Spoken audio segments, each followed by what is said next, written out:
من الشیطان الرجیم بسم اللہ الرحمن الرحیم اللہم صلی وسلم وبارک علی سیدنا و مولانا محمد قال ابو الحسین مسلم بن الحجاج القشیری رضی اللہ تعالی عنہ بعون اللہ نبتدی و ایاہ نستخفی وما توفیقنا الا باللہ جل جلالہ۔ امام مسلم نے اپنی کتاب مسلم شریف کی ابتدا فرمائی اور فرمایا، امام ابو الحسین مسلم بن حجاج فرماتے ہیں، تو جب بھی کوئی حدیث کی کتاب شروع ہوتی ہے تو جو اس کا مصنف ہوتا ہے وہ کہتا ہے کہ میں، جو بھی ان کا نام ہوتا ہے، یہاں پر امام مسلم ہے چونکہ، تو وہ کہہ رہے ہیں کہ مسلم بن حجاج قشیری کہتا ہے۔ اس کے بعد پھر پہلی حدیث نمبر 1، حدثنا ابو خیثمۃ زہیر بن حرب حدثنا وقی عن کہمس عن عبد اللہ بن بریدۃ عن یحیی بن یعمر۔ فرماتے ہیں کہ امام مسلم اپنی مکمل سند کے ساتھ یحیی بن یعمر سے روایت کرتے ہیں کہ یحیی نے بیان کیا کہ جس شخص نے سب سے پہلے تقدیر کا انکار کیا وہ معبد جہنی نام کا ایک شخص تھا۔ فرماتے ہیں، اول من قال فی القدر بالبصرۃ معبد الجہنی، یہ معبد جہنی نام کا شخص تھا جس نے کہا کہ تقدیر جو ہے اس کا انکار کیا۔ فرماتے ہیں کہ صحابہ میں سے دو شخص حمید بن عبد الرحمن حمیری حج یا عمرہ کی غرض سے گئے، اور ہم نے آپس میں کہا کاش ہماری ملاقات حضور علیہ السلام کے صحابہ میں سے کسی صحابی سے ہو جائے اور ہم ان سے تقدیر کے بارے میں معلومات حاصل کریں۔ اب یہ یحیی بن یعمر کہتے ہیں کہ میں اور حمید بن عبد الرحمن حمیری حج یا عمرہ کی غرض سے گئے، اور ہم نے آپس بھی کہا کاش ہماری ملاقات نبی کریم علیہ الصلوۃ والتسلیم کے صحابہ میں سے کسی صحابی سے ہو جائے اور ہم ان سے تقدیر کے بارے میں معلومات حاصل کریں۔ اتفاقاً ہماری ملاقات حضرت عبداللہ بن عمر رضی اللہ تعالی عنہما سے اس وقت ہوئی جس وقت وہ مسجد کے اندر موجود تھے۔ میں اور میرے ساتھی ہم دونوں نے حضرت عبداللہ بن عمر رضی اللہ تعالیٰ عنہما کو اپنے حلقہ میں لے لیا، ایک نے دائیں جانب سے اور دوسرے نے بائیں جانب سے۔ میرا خیال تھا کہ میرا ساتھی مجھے بات کرنے کا موقع دے گا، لہذا میں نے کہا، اے ابو عبد الرحمن، ہمارے ہاں کچھ ایسے لوگ ظاہر ہوئے ہیں جو قرآن پڑھتے ہیں اور علمی باتیں کرتے ہیں۔ راوی نے ان کی علمی فضیلت بیان کی اور ان کا اعتقاد یہ ہے کہ تقدیر کوئی چیز نہیں ہے۔ اب وہ جو سوال تھا، جو سوال کرنے کے لیے حج اور عمرہ پہ گیا تھے، اور یہ خیال کیا تھا کہ اگر کوئی صحابی رسول مل گیا تو ہم ان سے ضرور پوچھیں گے کہ یہ جو لوگ تقدیر کا انکار کر رہے ہیں کیا ان کا یہ عقیدہ درست ہے؟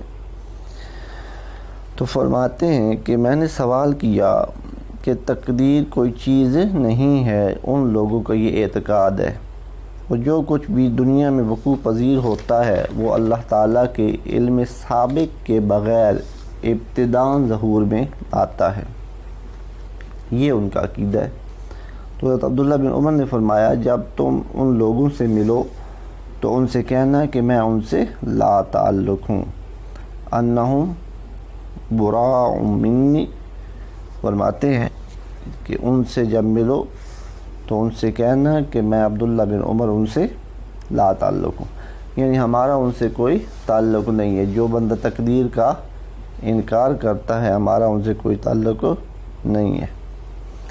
اور عبداللہ بن عمر حلفیہ کہتا ہے کہ اگر ان لوگوں میں سے کوئی شخص احد پہاڑ جتنا سونا بھی خیرات کر دے تو اللہ تعالیٰ اس کے اس عمل کو اس وقت تک قبول نہیں کرے گا جب تک کہ وہ تقدیر پر ایمان نہ لے آئے۔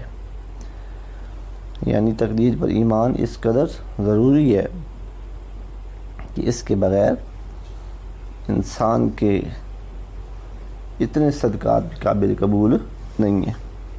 فرماتے ہیں پھر حضرت عبداللہ بن عمر نے کہا میرے والد حضرت عمر بن خطاب رضی اللہ تعالیٰ عنہ نے فرمایا ایک دن ہم نبی کریم علیہ الصلوۃ والتسلیم کی خدمت میں بیٹھے ہوئے تھے، اچانک ایک شخص آیا جس کا لباس انتہائی سفید اور بال گہرے سیاہ تھے۔